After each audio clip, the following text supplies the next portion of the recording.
పశ్చిమ గోదావరి జిల్లా Yendagandi parcel dead body case కొలికి వచ్చింది. శ్రీధర్ వర్మే ప్రధాన నిందితుడని తేల్చారు. అయితే అతడి రెండో భార్య రేవతి ప్రియురాలు కూడా ఈ హత్యలో పాల్గొన్నారని పోలీసులు తేల్చారు.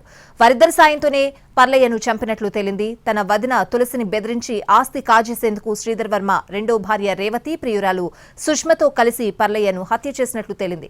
ఈ విషయాన్ని వారు పోలీసుల దగ్గర అంగీకరించినట్లు సమాచారం. శవాన్ని ఇంటికి పంపడం ద్వారా తులసిని భయపెట్టాలని నిందితులు చూశారు. ఎక్కడైనా శవం దొరుకుతుందేమోనని గాలించారు. ఎక్కడా దొరక్కపోవడంతో ఒంటరిగా ఉంటున్న పర్లయ్యను హతమార్చాలని నిర్ణయించుకున్నారు.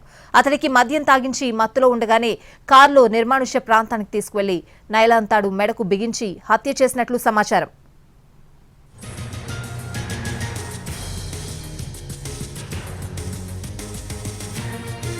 తర్వాత శవాన్ని గాంధీనగరంలో ఇంట్లోని చెక్కపెట్టెలో పెట్టారు.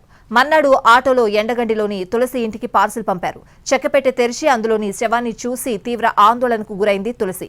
శవం విషయం బయటకు పొక్కకుండా చూసుకుంటానని, ఆస్తి పత్రాలపై సంతకాలు చేయాలని తీవ్రంగా ఒత్తిడి తెచ్చారు. సంతకం పెడతావా లేదా, నువ్వు శవమవుతావా అంటూ ఆమెను బెదిరించారు. ఆమె దగ్గర సెల్ ఫోన్ లాగేసుకున్నారని చెప్తున్నారు. మూత్రశాలకని వెళ్లిన తులసి తన దగ్గరున్న మరో ఫోన్ ద్వారా తెలిసిన వారికి మెసేజ్ చేసింది. దీంతో కొంతమంది ఇంటికి చేరుకుని ఏం జరిగిందని ఆరా తీసి పోలీసులకు సమాచారం ఇవ్వాలనడంతో శ్రీధర్ వర్మ అక్కడి నుంచి పరారయ్యాడు.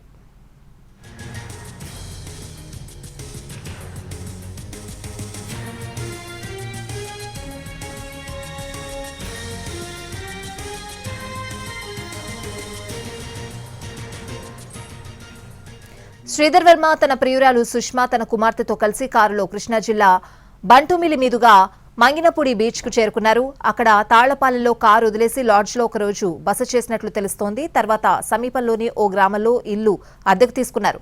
పోలీసులు ఆ ప్రాంతంలో గాలిస్తూ ఉండగా ఎవరో కొత్తగా వచ్చారంటూ స్థానికులు సమాచారం ఇవ్వడంతో ముగ్గురిని అదుపులోకి తీసుకున్నారు. ఈ మొత్తం ఎపిసోడ్లో పోలీసులకు దొరకకుండా ఉండేందుకు నిందితుడు 40కి పైగా సిమ్ కార్డులు వాడాడు. శ్రీధర్ వర్మ బ్యాంకు ఖాతాలో సుమారు 2 కోట్లున్నాయని తెలుసుకుని పోలీసులు విస్తుపోయారు.